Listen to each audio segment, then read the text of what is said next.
प्यार की कहानियाँ तो आप लोगों ने लाखों और हज़ारों सुनी होंगी, लेकिन आज जो मैं आपको प्यार की कहानी जो सुनाने जा रहा हूँ, ये कहानी सबसे हटके है और ये कहानी बड़ी दर्दनाक कहानी है। इसे प्यार कहें या हवस का शिकार कहें, ये कहानी प्यार की तो नहीं हो सकती, बल्कि जिस्म और हवस को पूरा करने के लिए और मिटाने के लिए ये कहानी ठीक बैठेगी। आज की कहानी बहुत ही दर्दनाक कहानी है, जो प्यार का झूठा नाटक करके और लड़की की इज्जत आबरू से खेलता रहा और उसकी इज्जत को लूटता रहा। अपनी हवस को मिटाने के बाद जब लड़के की बात को नहीं मानती है, तो वही लड़का जो प्यार का नाटक और जो प्यार में जो बड़ी बड़ी जो कस्में खाता था और बड़े बड़े वादे करता था, वही लड़का उस जान से मार देता है और मारने के बाद उसके शव को छत बिछत कर देता है। तो आशा नहीं, उम्मीद करते हैं कि आप सभी लोग अच्छे होंगे और अपने परिवार का ध्यान रख रहे होंगे। तो आयुष यात्रा क्राइम चैनल में आप सभी लोगों का स्वागत करते हैं और आपसे गुजारिश है, अब तक वीडियो को सब्सक्राइब, लाइक, शेयर, कमेंट नहीं किए हैं तो कर लीजिए, ताकि वीडियो का नोटिफिकेशन आपको मिलता रहे। आप सब्सक्राइबर ही नहीं, आप यूट्यूब फैमिली हैं, परिवार हैं, और इस परिवार को ज़्यादा से ज़्यादा सपोर्ट करें और प्यार करें।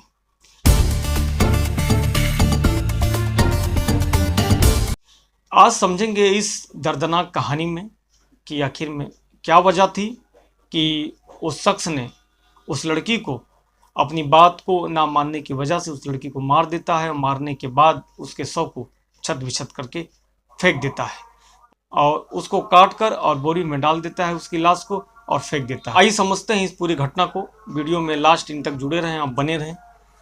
पुलिस के मुताबिक जो आरोपी था वह निजाम ने पूनम की लाश को बोरी में डाला था। उसके दोनों पैर बंधे थे, पूनम के सिर के बाल बोरी के बाहर दिख रहे थे। मॉर्निंग वॉक करते समय जब लोग सुबह में जब टहलते हैं, वहाँ से गुजर रहे थे, तो लोगों को दुर्गंध आई तो उन्होंने पुलिस को सूचना दी। जब पुलिस आती है मौके पर और बोरी को खोला गया तो वो पूनम की लाश थी। पुलिस के सामने जब निजाम ने जब अपने बयान दिए तो पुलिस हैरान रह जाती है और हैरान करने वाली जो वजह बताई है, उस वजह के पीछे 27 साल की पूनम चंद्रकांत की अदा पर निजाम फिदा रहता था। वही पूनम को भी निजाम पसंद था। दोनों के बीच हर दिन मोबाइल पर घंटों तक बातचीत होती थी और दोनों में शादी करके घर बसाने का इरादा था। वह दोनों अपने भविष्य को संवारने का सपना देखने लगे, लेकिन जैसे जैसे समय बीतता गया उसके इश्क में दूरियां आती गई। दोनों में झगड़े होने लगे और फिर तनातनी होने लगी रिश्ते में। फिर पूनम अपने रिश्ते को, अपने प्यार को ब्रेकअप करना चाहती थी, लेकिन निजाम पूनम के साथ ब्रेकअप नहीं करना चाहता था। जब इस बारे में जब निजाम को जब पता चलता है, जब वो समझ जाता है कि पूनम मेरे साथ नहीं रहना चाहती है, वह मेरे साथ ब्रेकअप करना चाहती है, तो इस सारी बातों को सोच समझकर वह इरादा बनाता है और कहता है कि आखिरी मुलाकात मैं तुमसे करना चाहता हूँ। फिर मिलने की जगह तय होती है और दोनों एक दूसरे से मिलने के लिए आते हैं, लेकिन निजाम तो सोच चुका था कि पूनम अगर उसकी नहीं हुई तो वो किसी की भी नहीं होगी। उसने अपनी मोहब्बत का बेरहमी से कत्ल कर दिया। मुंबई का जो पूनम मर्डर केस है, इन दिनों सोशल मीडिया पर चर्चा का विषय बना हुआ है। हर कोई जानना चाहता है, हर कोई समझना चाहता है कि आखिर में क्यों और कैसे पूनम की निजाम ने हत्या कर दी। मुंबई के मानखुर्द के साठे नगर इलाके में रहने वाली पूनम का शव एक बोरे में मिला था। शव के टुकड़ों में काटकर बोरे में डालकर एक सुनसान जगह उसको रख दिया गया था। इस मामले में पुलिस ने जब सूचना मिलती है पुलिस को, तो पुलिस इस मामले की गहनता से जांच और पड़ताल करती है। पुलिस ने इस मामले में बड़ा खुलासा किया है कि पुलिस के मुताबिक पूनम और आरोपी निजाम के बीच टैक्सी में झगड़ा हुआ था, यानी ऑटो रिक्शा में झगड़ा हुआ था। आरोपी निजाम ने पुलिस को बताया कि पूनम से ब्रेकअप के बाद आखिरी बार निजाम उससे मिलना चाहता था। लेकिन पूनम उससे मिलने में आनाकानी तो कर रही थी, लेकिन उसकी बात को मान जाती है। जब पूनम उससे मिलने के लिए उसके साथ जब टैक्सी में मानखुद में जाकर वह बैठती है और दोनों शहर से बात करने के लिए बाहर जाते हैं, तो वह रिश्ते को पूनम तोड़ना चाहती थी, लेकिन निजाम इस रिश्ते को नहीं तोड़ना चाहता था। पूनम चाहती थी कि आज के बाद हम दोबारा नहीं मिलेंगे और सारा मामला और सारी बातों को यहीं पर आज खत्म कर दिया जाए। इसी बात पर दोनों का झगड़ा हो जाता है। निजाम उससे ज़बरदस्ती करने लगता है और अपनी बात को मनवाने लगता है, लेकिन पूनम उसकी बातों को मानने से इनकार कर देती है, अस्वीकार कर देती है।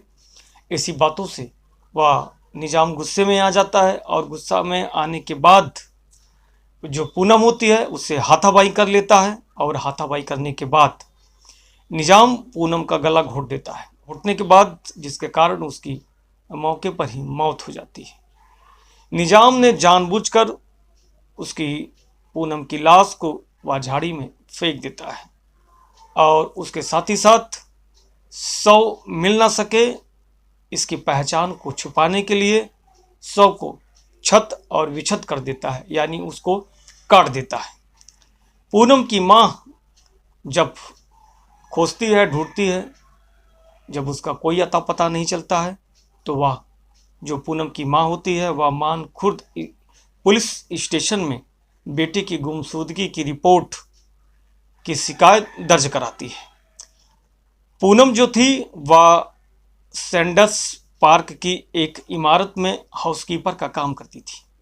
वही जो निजाम था वह टैक्सी ड्राइवर था। निजाम ही अपनी टैक्सी से वह पूनम को रोज ऑफिस तक छोड़ता था और उसके बाद लेकर आता था। पुलिस के मुताबिक आरोपी निजाम ने पूनम की लाश को चादर में लपेटकर और प्लास्टिक की बोरी में डाला था।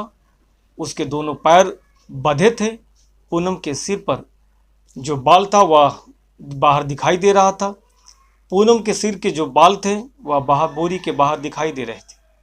जब सुबह के टाइम जब लोग मॉर्निंग वॉक कर रहे थे यानी टहल रहे थे, तो लोगों को जब उस रास्ते पर दुर्गंध आती है तो उन्होंने पुलिस को सूचना देते हैं।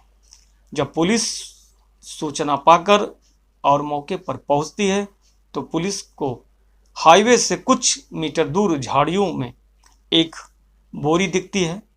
जब बोरी को जब खोला जाता है तो सभी लोग चौंक जाते हैं। उस बोरी में पूनम की लाश थी और इस मामले की पुलिस गहनता से जांच और पड़ताल करना शुरू कर देती है और करने के बाद आरोपी के खिलाफ 302 और 201 के तहत एफआईआर दर्ज कर लेती है। आरोपी की छानबीन शुरू कर देती है। इस घटना को सुनाकर हमारा मकसद किसी को दुखी करना या किसी को परेशान करना नहीं, बल्कि इस क्राइम की दुनिया में आपको सावधान और सतर्क करना है।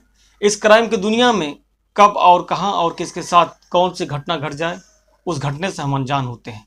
इस क्राइम की दुनिया में सावधान रहें, सतर्क रहें और अपना और अपने लोगों का ख्याल रखें और देखते रहिए इस क्राइम की दुनिया में आयुष यात्रा क्राइम चैनल।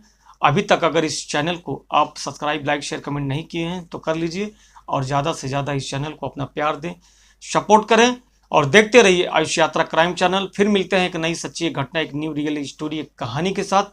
तब तक के लिए हम आपसे विदा चाहते हैं। जय हिंद, जय भारत।